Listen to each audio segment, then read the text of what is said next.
points that you would like to contribute tomorrow. I was discussing with Professor Kamal just now, and what we thought we would do. The best way to handle this question is, or tomorrow's session at 9 to 11, will be, we will go A, B, C, D, one by one. So if the session is, say, 1.5 hours, we will spend 15 minutes on A, 15 minutes on B, 15 minutes on C, and so on. And the way we will do it is, you will give your input. Okay? And you may give your inputs based on your own reading, your own views. And we would like to have, various differing opinions, and hopefully at the end of 15 minutes, we will come to some agreed conclusion. Okay? Hopefully we get agreement.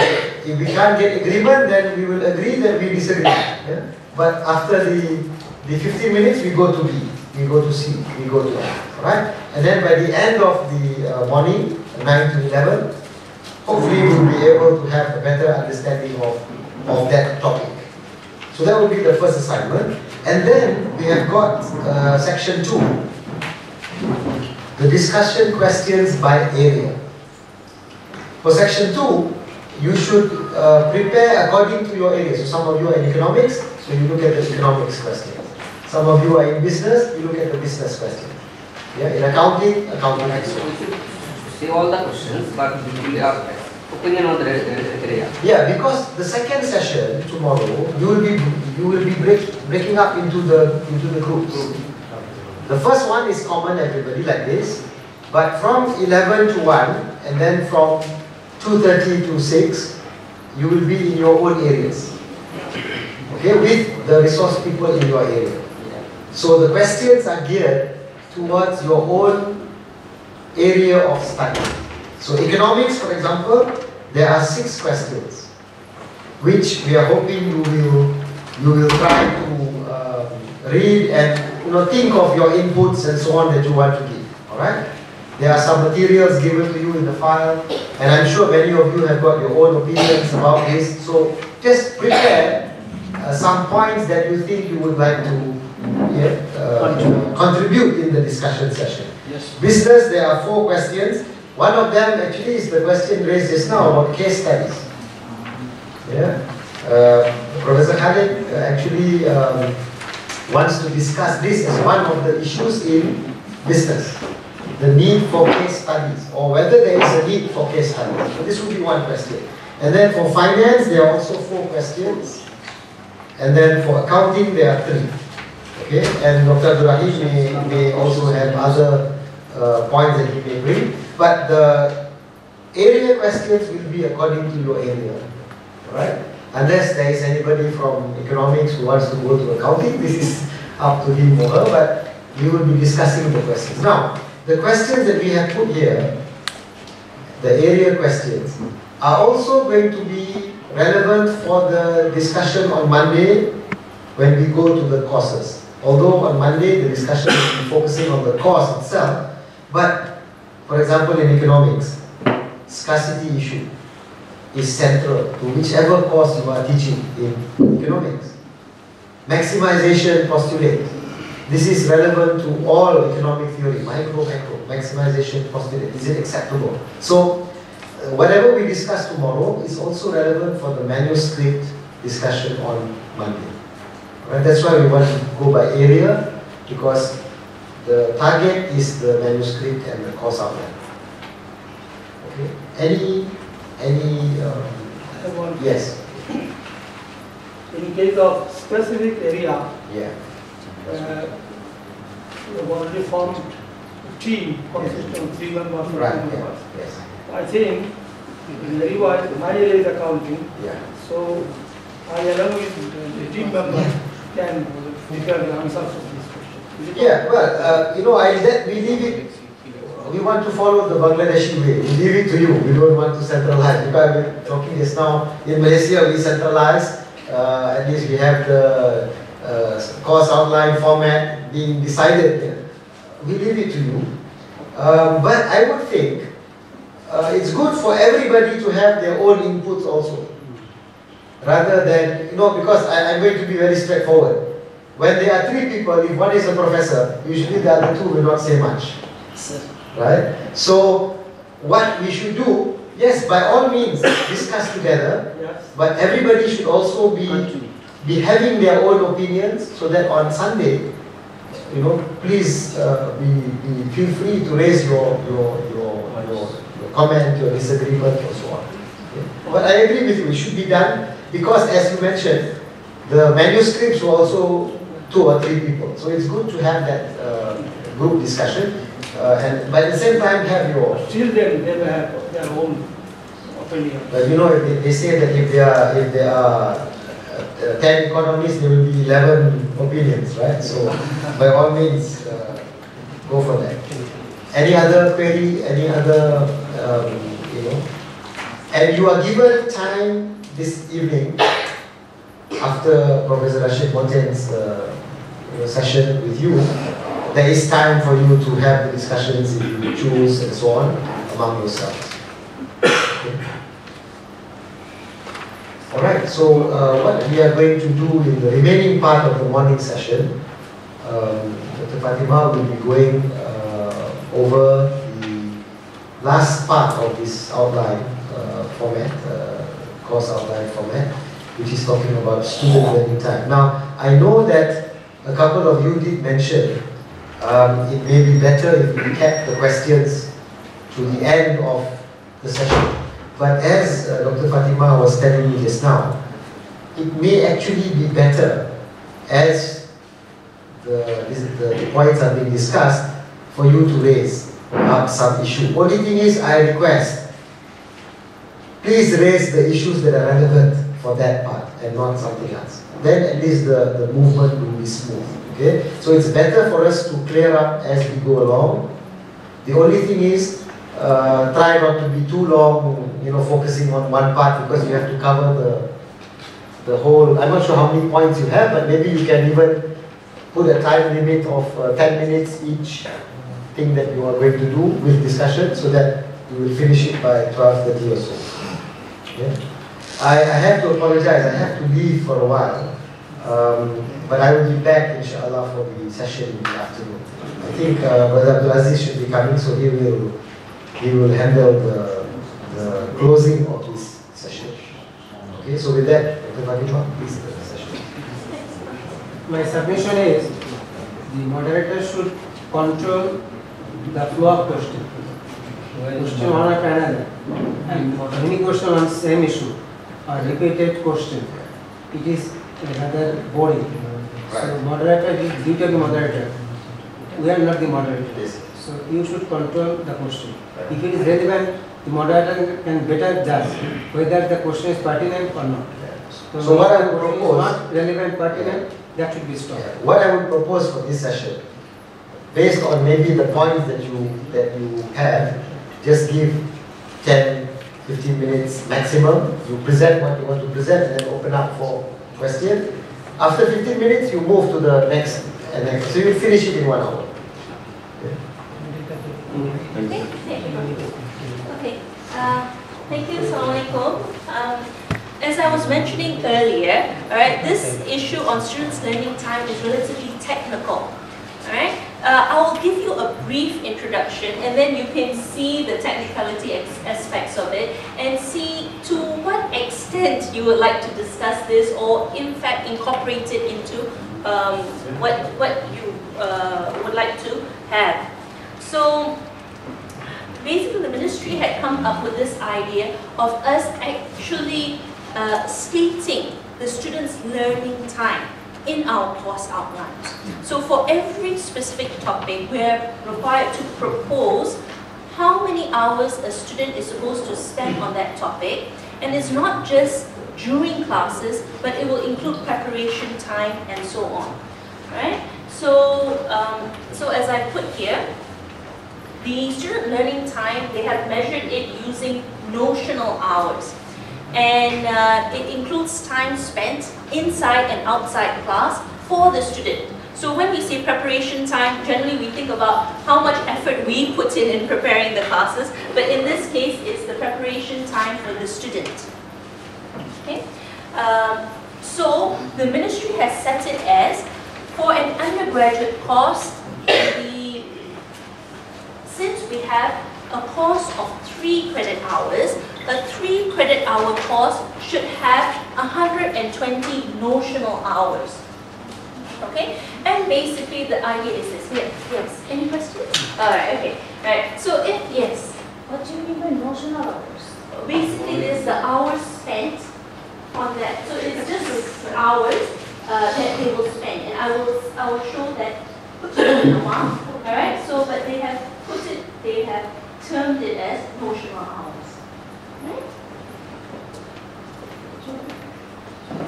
Okay. So I think basically at the end of the day, they just want to make sure that an undergraduate student in a 3 credit hour course have similar number of hours spent in that course. Okay, for preparing for the course, for the assessment of the course, and for the classwork as well. Right? And we don't want some undergraduate course with the same credit hours, 3 credit hours, for the students to do too little work. Or sometimes we get very enthusiastic, we will give them too much work, right? And actually sometimes the workload that we give them may be similar to a master's course instead of an undergraduate course. So to keep it fair, they have basically specified as 120 notional hours. So, okay. Now I'll come to the Excel worksheet used.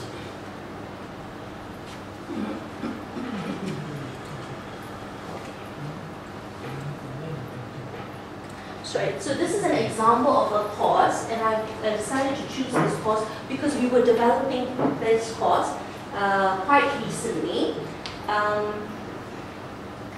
And for us, since we have to calculate the number of hours spent by a student, alright, I would like to point out here that they have clearly specified it should be a mediocre student. Alright? So of course we expect students who are clever, okay, and hardworking. They may, if they're clever, they may not need so many hours, alright. And other students who may be weak and so on, they may need more hours for specific activities. Okay? So we were fortunate in the sense that the university came up with a template. They assigned somebody to come up with a template. It was a relatively simple template in using Excel format, right? And we just had to put in the relevant hours, and then the calculations will be done accordingly. Okay? So, but for, I think, quantitative people, this is relatively easy. Alright, so you will see that these are teaching-related activities, and you can have many activities, right? But basically, we put it according to the topic in the course outline, right? So I would like to show you the course outline as well.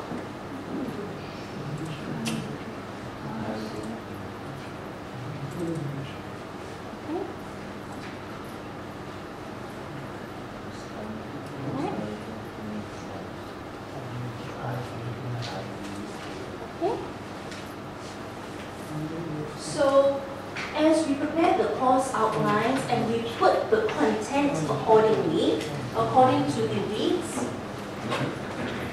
right? All we had to do was transfer each topic into the template. Okay? We transferred each topic into the template according to the weeks. And what was easy for us is we know that each week we have 3 hours of classes. So for 2 weeks, we just multiply by 6. Yeah, very simple, 6. Right? So according to the topic, 6 hours. And then at the end of 14 weeks, that's why we have 42 hours. Relatively simple. But as I mentioned before, this is not just the class time, lecture time. You also have to put in the preparation time for the students. So reading and revision, you can estimate Alright, for again, mediocre students, how much time they will need preparing for these two topics. Right, accordingly. And as I said, Excel will just add up. So you have for each topic, what are the total hours? So they term it notional hours. So 10 hours, 4 topics for this topic, this specific topic in week 1 and 2. So now, how do we check this back? In the course outline, you will see, right? So topics 1 and 2, these are the hours. 10 hours. Okay, 10 hours. So as I said, this is a relatively mechanical, technical process, right? Where you prepare and you update. And this is a guideline to the students that they basically need to put 10 hours of effort on this topic, right? Including class time as well as their own preparation time, right? That is their own preparation time is also guided by the instructor. It's guided by the instructor, right? And is it that is the preparation hour you will show me that is the 4 hours? Yes. How you will set it? Like, is it on the basis of the merit of the topics or? Yes, that's right. I think as instructor, we know how difficult a specific topic is. All right. So this is how much time or effort we expect the student to do. The average. That's right. On average. So it's relative. If it's a more difficult topic, of course we put more hours. Yes, that's right. So you can see that. All right. So that's a guide to the students. Okay. This is the guideline to the students. So you can see, yes, more hours and so on. Yes, that's right. Okay, so basically at the end of the day, you can see that lecture, 42 hours, reading revision, 39 hours, and the total? Notion hour is 81. 81, yes, very good. Excellent. Yes, thank you. Well, does it have any limit actually? That is, it should not be close 120 hours or something as notion hour, is it? Yes, there is a limit. Do you have any? Yes, there is. So we will see at the end, all right? And so we go down to the table. So alhamdulillah, the template was made relatively easy. So the total is here. And you will see, so for this course it's 128 hours in total. The ministry has come up with this number of dividing it by 40. Right? But they didn't clearly explain how they get 40, right? But we know divide by 40 basically, right? So that's how they set the notional hours, so that you can get the credit hours close to 3. Close to 3. Right? So 3.2 is close to 3. Right? So in fact, just going back to the slide, just to highlight and summarize that as well. So, in order to ensure that the students are basically given a fair workload, so you have to make sure that the credit hours in total at the end, when you divide by 40, you will see that it should be more than 2.5 so that it rounds up to 3, and less than 3.5 so that it rounds up to 3 as well. Alright, so as quantitative people, basically we know how to play with the figures. Right? So, 3 credit hours. Yes, 3 credit hours. By course. Yes. Most probably 40 items are covered by course. That is why per item time is 3. Yes. Preparation time for item. For an item. Yes. Okay? 40 classes. 40. Okay. So I transfer to the other. Alright. So then the last bit basically that I want to show you is so generally you have this process. So I just wanted to show you, in addition to the what was above, right? In addition to the topics, the class work, and the preparation time, we also have to include the assessment time. Assessment time and preparation for the assessment. Okay?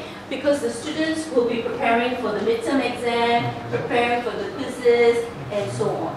Right? Now, this is very, well, it seems misleading in the sense that 0 is put there, it seems like there's no quiz, but they're preparing for something that isn't there. But actually, since the quiz is conducted during class time, so since you have taken into account the 3 hours of class time above in the class time, so you don't have to double count here.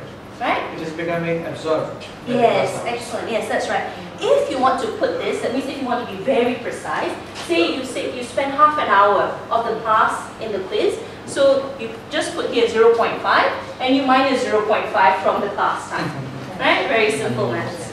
Right? So it's very easy. So then assignments as well. Assignments, normally we don't do it in class. We give them assignments, take-home assignments, so 20 So it's hours. not on the part of reading and revision assignment? No, it will be separate assignment. A separate assignment. Right? And then the final exam, separate preparation for the final exam, in addition to the preparation time for all the topics. Right? So, but if you put it together, then of course you can have 0 here, but you increase the numbers there. Right? So, very simple. Again, it's all tabulated. Okay? To add up to the 81 for the, yes, and 47, right? And we have already clarified this. Okay, yes, total, right? So the only thing is, here, it is summarized in 2 places, right? The lecture hours, then the assessment, this one is just in class, that's why we put face-to-face. Assessment 5 hours. Others are all here, right? And it has to tell you. Now we put 128 there, then of course, very simple, 128. Well, assessment 5 hours means 2 hours exam period for midterm. Yes. 3 hours exam period for final. That's right. 2 hours and 3 hours. That's brilliant. Okay, yes. You can recall all the figures. Excellent. So then, okay.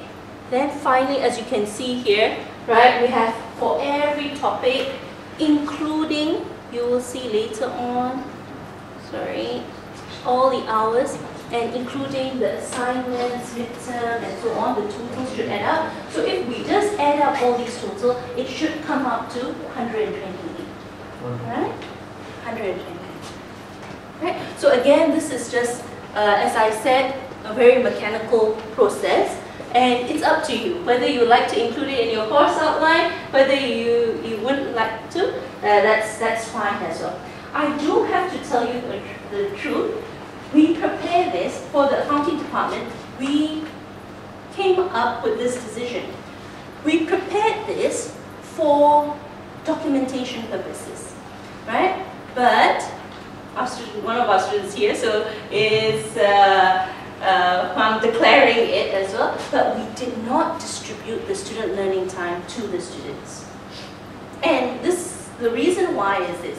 We basically decided if we have put the figures there, the students argue with me, well, I've studied more than this, right? Why did I get the A? You know? So in order to just avoid that, we have it for documentation's sake, right? We have it there to show that which topic is slightly more difficult, or we feel there is more effort has to be put, but we won't show this template to the students. Okay, we may show this numbers, but not necessarily this template to the student. Okay, so if I were to ask Brother Mabruk, have you seen this before? No. Yeah, so you know, we don't show this to the student. Some lectures do attach it. They're very open, they attach it, right? But generally, we won't, right? So that so that the students know they have to put in as much effort as possible, all right? If they want that A, basically. All right? Yeah. No, here at our university, A is maximum, not A plus. Right, but I think they have to work for A plus to get the A. Okay, so, right, I've basically come to the end of the course outlines. So as I mentioned before, right at the end we have the program outcomes. And finally, what we had to do is to make sure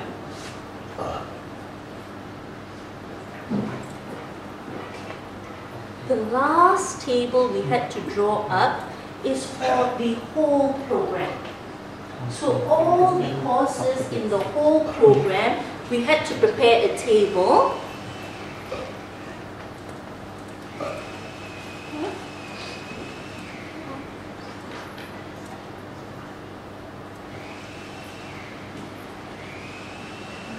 So we listed all the topics, all the courses in our program, and we also have the program outcomes at the end.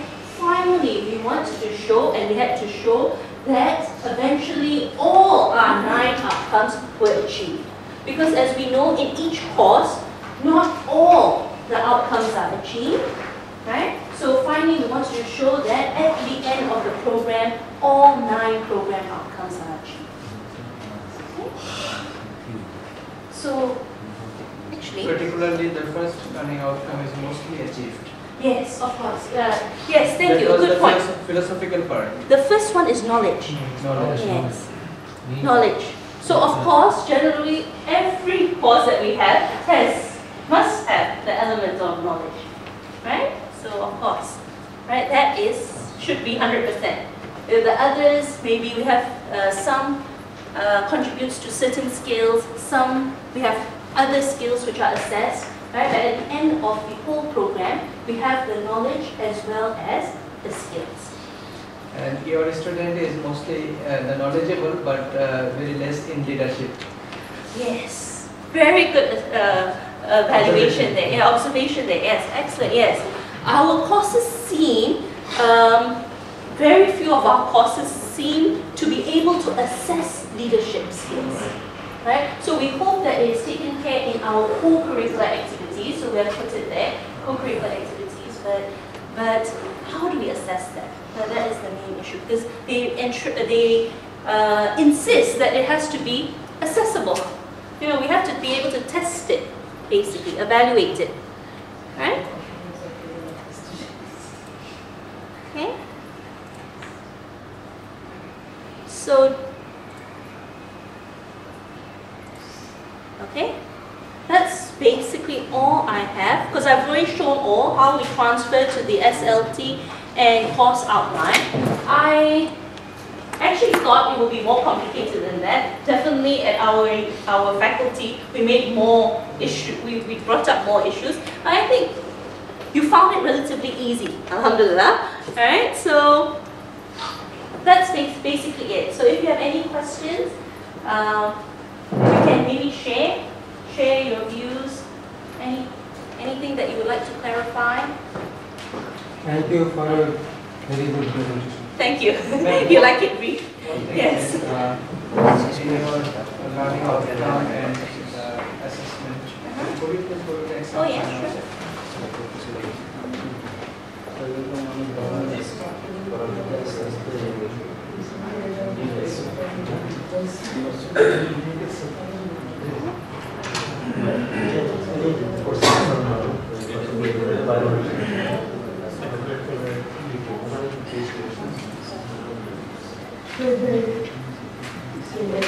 That's right. This assessment? This one. Okay, well, this one. Okay. This one. Huh? Could you please go to the learning outcome based assessment? How you can calculate this, like for a particular course, how these learning outcomes are achieved or missed? All right. Okay, yes. Thank you. A very good point. So, when we prepared this part, right? So, for example,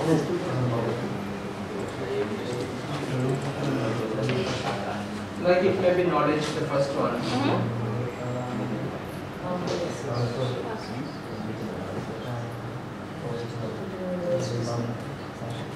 Thank you. Yes, I think the first one is relatively easy because we know that generally we will assess this using tests and so midterm exam, final exam. So we assess knowledge that way, and we have it. We have clearly specified in our learning outcome, for example, to distinguish a very simple, very basic topic that we have in auditing is to distinguish between the role of the auditor and the accountant.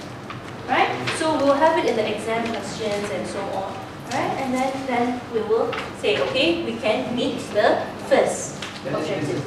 Yes. And the students all know the differences between this. Yes, that's the basic. When I can understand that they have conceived, then I put tick. That's right.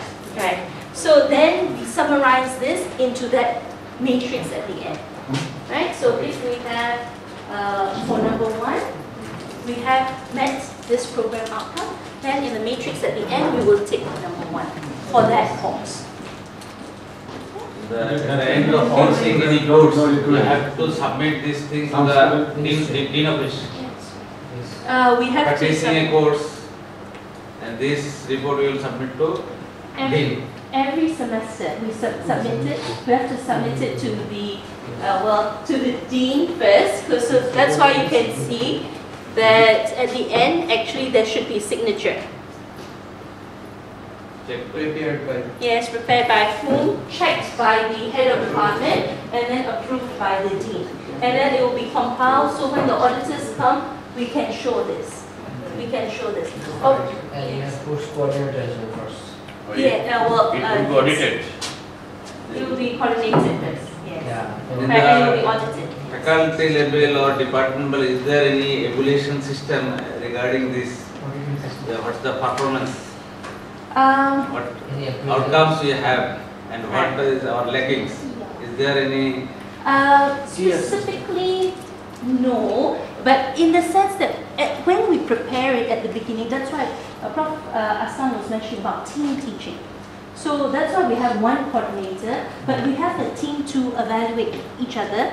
But at the beginning, basically, so when we prepare all this, we don't actually go to the class and evaluate our peers, right? Of course, sometimes that's a good thing to do, but we haven't practiced that yet. Okay, so that's why I mentioned as well, I think earlier, sometimes yes, it looks good on paper. Whether it is actually carried out, then of course it depends on us. That's why I think everyone, I think each of you raised as well. How does your team evaluate the program objectives? I have prepared, for example, an instructor, I will prepare it. Alright. I will try to, I may have a tendency to exaggerate Yes. the achievement of the objectives. Because since I am offering it, I will try to prove myself to be what the instructor. How do you evaluate program object? How do the checking provision is there? Yes. How do the checkers check the achievement of the program objectives?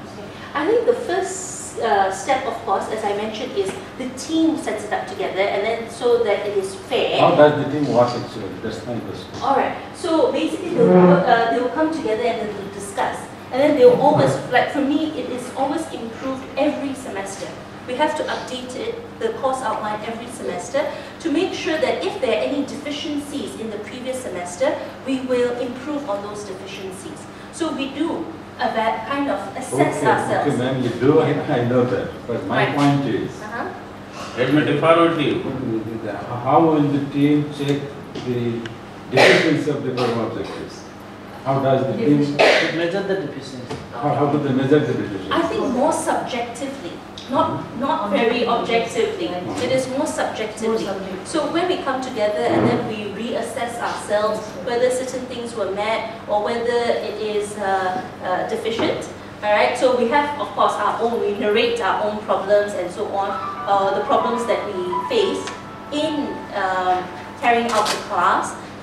So it is assessed, but more subjectively, right? On a very narrative. Do the students evaluate the performance of these instructors? It is the student evaluation, nothing to do with it. Not with this, not the course outline, but they evaluate the performance of the instructor. Yes. Yes. They involved. In another sheet. By a different method. by a different method. Yes. But in that evaluation form, they do relate to this. Whether we follow the course outlines, whether we follow we meet the objectives, and so on. It refers to these questions as It does. We have to disseminate this all to the students, the course outlines, and then in the teaching evaluation, they will evaluate. One question. Actually, when you prepare the questions, then if there is question from each and objective, this is the evaluation procedure. But I have one question which is related to how many optional questions you give actually for the student? I think we basically have that flexibility. Again, we decide based on the team what is fair, and of course previous practice as well. So in my course specifically, I will give 4 questions. Sorry, 1 compulsory question that all the students will have to do, and 4 choice questions, where they will choose 3 questions from the 4 choices. Out of 4, the students have to answer 3. 3. But 1 compulsory. Of course, in the compulsory, we try and be comprehensive, right? To make sure that the student at least meet a certain. Is it the same for midterm and final goal? For midterm is different. Final, they have a choice. For my midterm, I have comprehensive because they have to know the basics of what it is. So, but the flexibility is given to the lecturers and the course coordinators. So, yes, that will be flexible. Okay, Yes. at the time of assessment of program learning outcomes, so a lot of courses are there. So, at the end of the road, there is an aggregated scoring. Yes. How can you calculate this? Aggregated scoring. All right. Thank you so much. Yes. Finally, we just add up the number of ticks. When we aggregate it, right? Here, we just add up the number of ticks above. Yes. But here the degrees are signified. To what extent the student gets the point or just touching. That's it. And That's very right. much- Yes, they have met. This course meets this outcome, program outcome. So there are 37 of the courses meet the program outcome. Yes. Whether each of the course has the learning outcomes, and all of the learning outcomes cover all of the program learning outcomes. But here you are putting tick. Yes, This some. is a summary. Yes. Yeah. So that is the issue. As I said, sometimes since we develop the course and then we are the ones who put the ticks. Sometimes, for me as well, I get over enthusiastic. Sometimes we tend to put more ticks. Right? So as I mentioned before, here when we transfer, it is best to transfer the main ones that the course will meet, the program outcomes that the course will meet. Right? Because again, the ministry said as an undergraduate course, it doesn't seem logical that we have so many courses covering so many program outcomes. Right? Program outcomes. So that's why we just have to be a bit more strict when we summarize. So you have to give more pain to do this. Yes. Because there are a lot of courses. Right. For each of the courses you have to do that. Definitely. So in fact, that's why, because this is just a technical issue of transferring and so on. Sometimes it shouldn't be done by lecturers and professors, I think. Right? Not to this extent. Yeah, of course, you can, when you develop the course outline, definitely, because you are the instructor, you are the expert of the course, you have to give the suggestions. But all this work, if you can get somebody else to do it, administrative staff, all resource students, right? Yeah. Yeah. So, but this one is the final one at the faculty level. So each lecturer do not have to prepare this. We do it at the faculty level. So perhaps these are some of the considerations which impact your university ranking. definitely. So, in fact, to tell you the truth, this is based on experience. We had, in fact, I have, I think, the soft copy of the document here. I just brought it. When we submitted to the ministry, it was for just one program, the Bachelor of Accounting program. The document that we had to submit to say what we did or what we do is about 127 pages. Right? So, but when they came to assess us on this, they just basically looked at this summary. Right? They just looked at this summary and then they said, okay, fine. Right? For one thing, because we didn't have too many ticks. Right? So sometimes that's the issue. And I think we all raise this issue.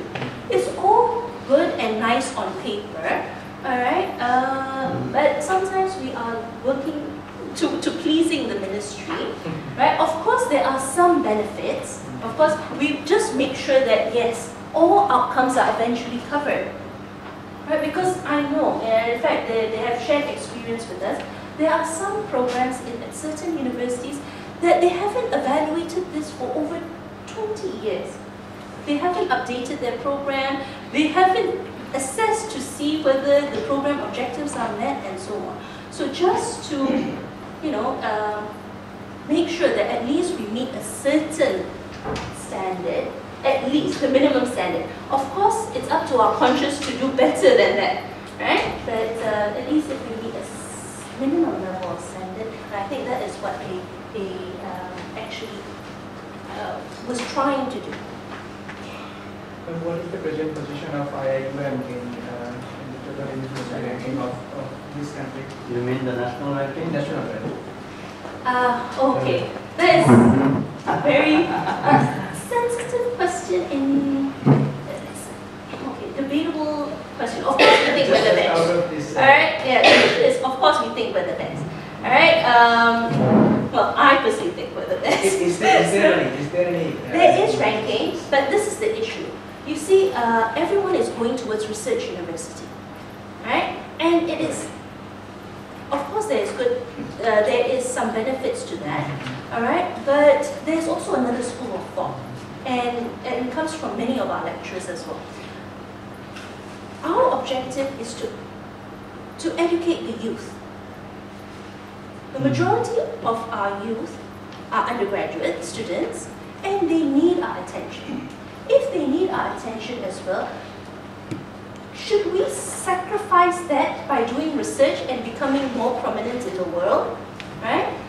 We are only human beings, we have 24 hours, right? We can do that. We can say, forget the students, let's do research, we want to gain prominence, right? But of course, we still try and balance and focus on our students as well. And now what we heard is, although we are striving to be research university, we have taken on more undergraduate students. In fact, double the number than expected, right? Than we usually have. Right? So, in teaching-wise, I heard I think for the last year or something like that, teaching-wise, they have a ranking of Setara. Setara ranking, we've actually got the highest. Oh, congratulations. Yeah, for teaching. But unfortunately, research, we are not seen to be so prominent, although we have very prominent professors as well. So, but when we balance it out, they are evaluating us for research university, but the results are not out. Okay, ma'am, what's the total student strength of the university as of now? About 20,000 plus. About 20,000. And our faculty for undergraduates alone is just over 2,400 students. Management science faculty. We are of economics and management sciences faculty, undergraduate alone. We have also a very huge number of postgraduate students. What percentage of these total students are foreign students? About 20%. 20%. Yes. For our postgraduate program, even higher, about 50%. About 50% for our program. Yes. So when I look in the class, very fair, right? 50-50, basically. Our international students and our local students. How many universities are there in Malaysia? Okay, there are many private universities. Yeah. many private universities. Approximately how many?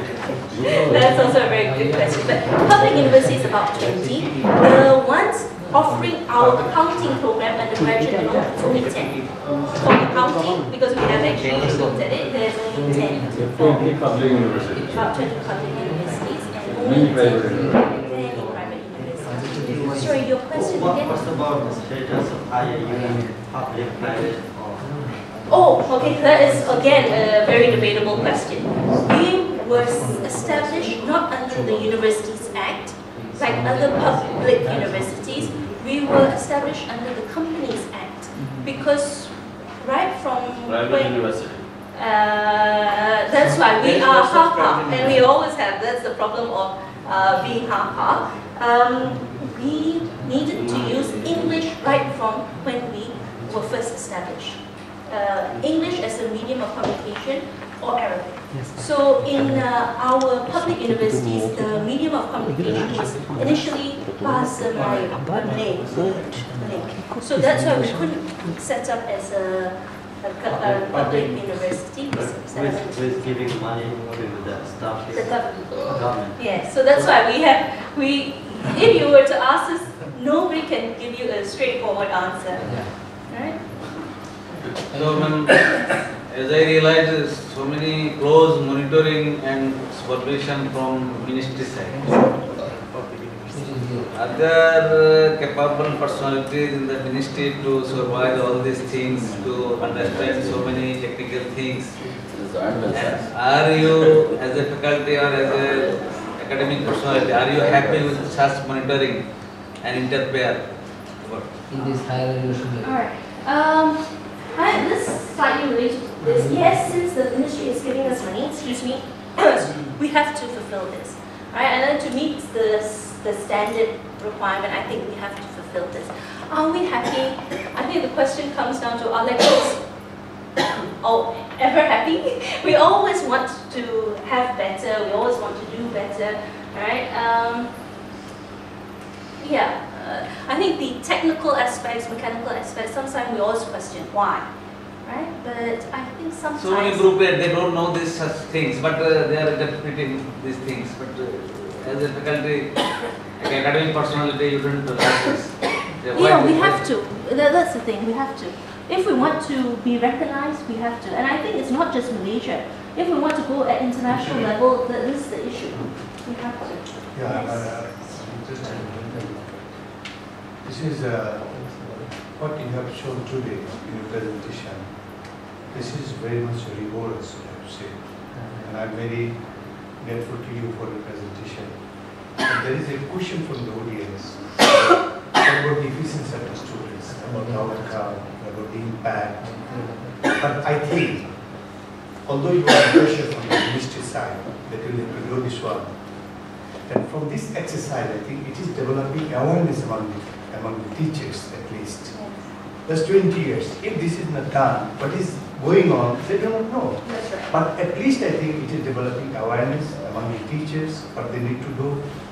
This is, I think, the first benefit about doing this one. I agree, thank you. Yeah. Yes. Okay, we're slowly digressing a bit, but because we have a lot of time, that's why I opened to general questions as well a little bit, just before the organizers kind of let us know that it's time to finish. So is it okay to proceed to maybe some general discussion? Yeah. Right? Okay. Yeah, it's okay. Yeah. So, yes, basically I agree. Right? It's just to remind us sometimes, as Professor also mentioned. Right? But to what extent do you think you can implement some of this in your own context? Do you think it's useful? Yes, definitely. That's good.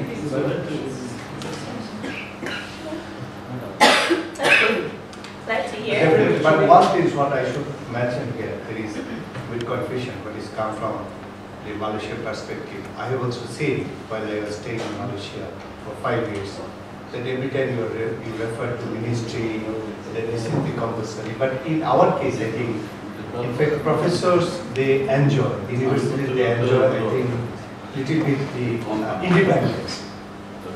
There are lots of deals which are coming from the government, but the university, they can, if they think that this is suitable for the university, the academic council, sometimes they refuse even the government decisions. They will not consider this for this university. This is the system difference. But this is what this question comes from. Yeah. Yeah, and I think that's a very valid point. I think as academics, academicians, and hopefully intellectuals, I think in many countries we have some say, right? And I hope as well in this country we have the right to say maybe this is not very useful to us, I think, or maybe this is not very relevant to us, all right? But sometimes it's also difficult, as mentioned, the funding comes from the ministry, the funding comes from the government. So sometimes I think we have to be very tactful. Has OIC any role to play in the financing of the university? OIC used to, yes, used to, but since the financial crisis, I heard not so prominent anymore, not so much. I think they may contribute, but not too much, I think. Yeah. I hope they would contribute more, of course, and then maybe we'll have some more flexibility. Yes. Is not the financial matter of the university public? Is not the financial issues, matters are public? I mean, is it mandatory to make it public, or is there any confidentiality? Well, okay, since we were established under the Companies Act, we are actually audited by one of the big 4 audit firms, if I'm not mistaken. So, of course, the annual reports should be public, right? So, but I'm not sure because our university is in this situation, right? So, the annual reports should be available. I have never asked for it, right? Does it run profitably? I don't think so. Right? That's why we had to set up a separate entity, like a subsidiary, to have the profitable aspects. Is there any deficit? If there is a deficit, how do you meet the deficit? I'm sorry, I can't really answer that. Does government come forward to rescue? I think many times. I think normally the funding comes from the government. I don't think education at this level, if it's not a private university, I don't think we are actually making that much money from it. Right? And yes, I think the government funds a lot of it. Do you have any university grants commission as we have? Yes, we have in Bangladesh and India? We have to seek research grants. We have to look for research grants. Again, many of the grants comes from government. No, we have a university grants commission. Oh, we okay. actually look after the activities. Any fund granted by the government comes through UGC. India has also UGC, University Grants Commission. Bangladesh has University Grants To Commission. seek grants? They look at all public private universities. Yes, grants are there. Okay. But not only grants. They provide grants, they also provide contracts. We do have at the university level, we have a research management center, and they are basically the central unit in the university to seek grants and monitor and control. But the seeking... But the search question was, is there any supervisory body which can supervise or regulate all the universities in Asia? I see. Regulate all the universities. Yeah, we do have the Ministry of Higher Education, plus the now and Ministry is directly supervising the education. yeah, for the public universities. For example, if you want to introduce new faculty, new department, who is the final approving authority? The Ministry of Higher Education. But in Bangladesh, it is the UGC. Okay. We have to actually submit to 2 agencies. Independent. UGC overall is independent. So in that sense, you are ahead of your country. we have many independent controlling authorities, and you are under direct government control. Yes, basically. Yes. Even the agency that we have to submit to, the MQA, National Policy Agency, although they're supposed to be independent, but they are linked to the government. Yes. Usually in Bangladesh, there is no direct control of education ministry to the university. The university they are enjoying so many flexibility, designing course and so on. And the University Grants Commission actually they get fund from government which they provided to the universities. And nowadays they are incorporating the course curricula also. But here we are seeing the direct control of ministry among the universities. Whatever you discussed is very enjoyable. All the contents you discussed with very theoretical knowledge. It was, I think, it would be beneficial for us. All the course curricular content yes, discussed. Basically, if there is no other question, basically done. This is the session right, for general question and answer. Yeah, this question and answer session is just opening to. While evaluating students' performance, do you allocate the marks for class participation? If yes, how do you measure? Right, I think that's a very good point. In class participation, we used to have it even at the undergraduate level, but as you mentioned, it's quite difficult to ensure that they are evaluated fairly, right? Because sometimes we may not know a large class, especially if it's a lecture and so on. So it may be difficult to evaluate. So we have basically removed it from undergraduate assessment. Yes. Discussion and group participation. Group discussion. We have group presentation and so on. That's yes. Then we will evaluate it. But we evaluate teamwork sometimes. So to see how well they evaluate each other. Of course, percentage is minimal because sometimes they'll just put their pen very high.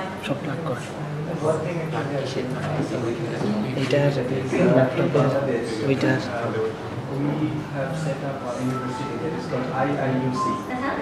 ওইটা সব এখানে তো ওই যে আমার এটা করা ওখান থেকে লাইন নেওয়া আনতে কিনা লাইন নেওয়া সব মাইকের লাইন নেওয়া তারপরে এটা সাউন্ডের লাইন সমস্যা নেই চার্জ দিচ্ছে ওটা So at IIUM, what is the procedure of, as we know that there is no co-education, so how you are maintaining the male and female students in class? Generally, we have the same classroom, but of course, to maintain this Islamic requirement, of course, they will have separate seating. So the brothers will be on one side, brothers will be on one side, sisters will be on the other side. Right? For me, okay, being a graduate of this university as well, I feel that both can contribute together. I think sometimes, for me, of course, again, this is my personal opinion, generally we build on each other's ideas and hopefully that will be beneficial.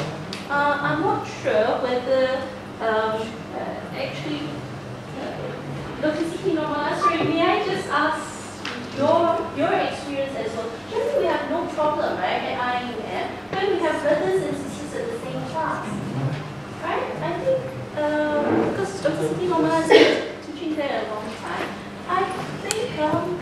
The male and female students, they are sitting in the same classroom. The same classroom, but they're separated. Yeah, so just like this. That can be the way, but IIUC, these people, they have already separated. I think that's fine. No, you see, I am one of the decision makers. I am telling you this one. I'm asking, this is not, you see, we follow IIUM. IIUM, this is our model. We consider this always. And there was several times there was a question whether we should consider this same co-education system or not. In fact, this is not quality our situation. I think the academic rooms, classrooms, these are very congested. Sometimes whenever the students, teachers will go, this is not permitted. So in fact, whenever we will have big infrastructure, then we can consider the system. Sir, not only in mind, there is a model IIUI as well. Yes. We are following IIUC for IIUI and IIUM. So in IIUI there is a female separate male campus. So maybe we are taking that. And this separation is highly recognized in our country. So we are getting huge female students. Yes. And that is the demand.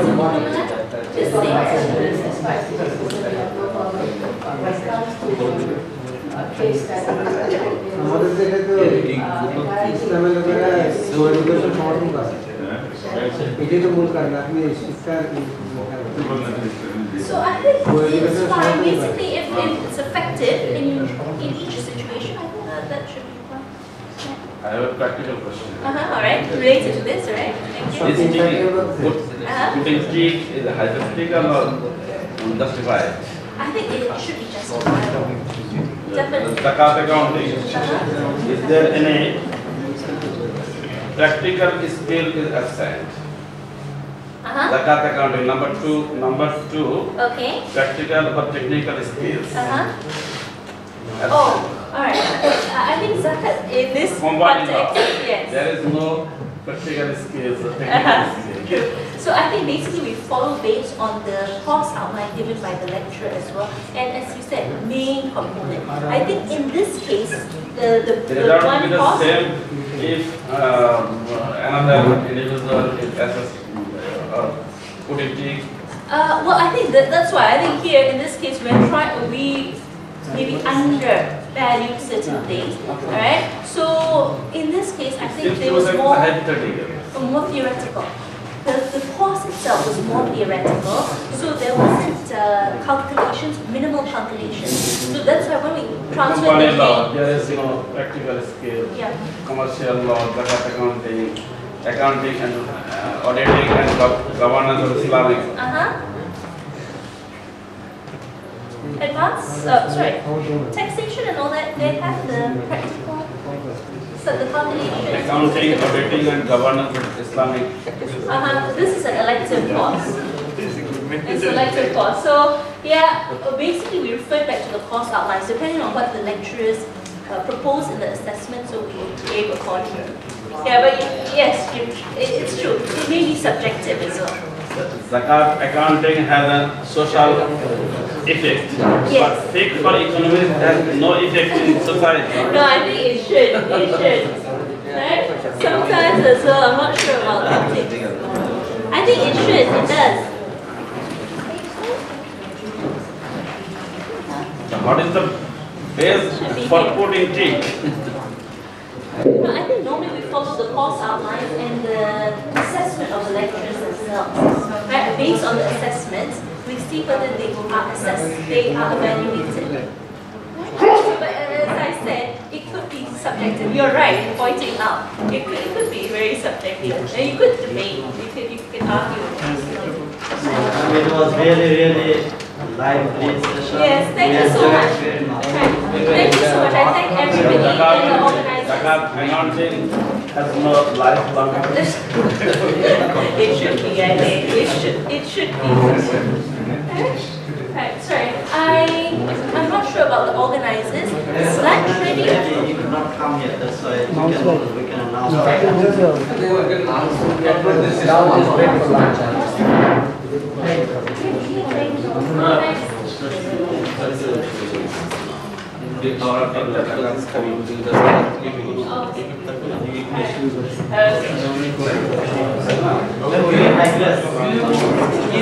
you so much. Maybe we can take a break, take one break or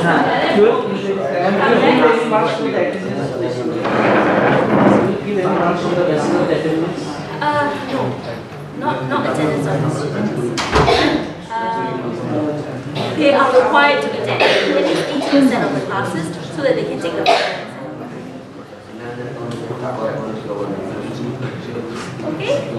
Right, thank you so much. We need a break as well. Right, so but I think the organizers are coming.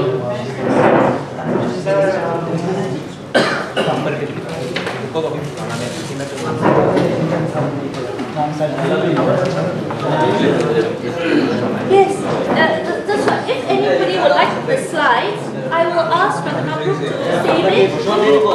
We can announce.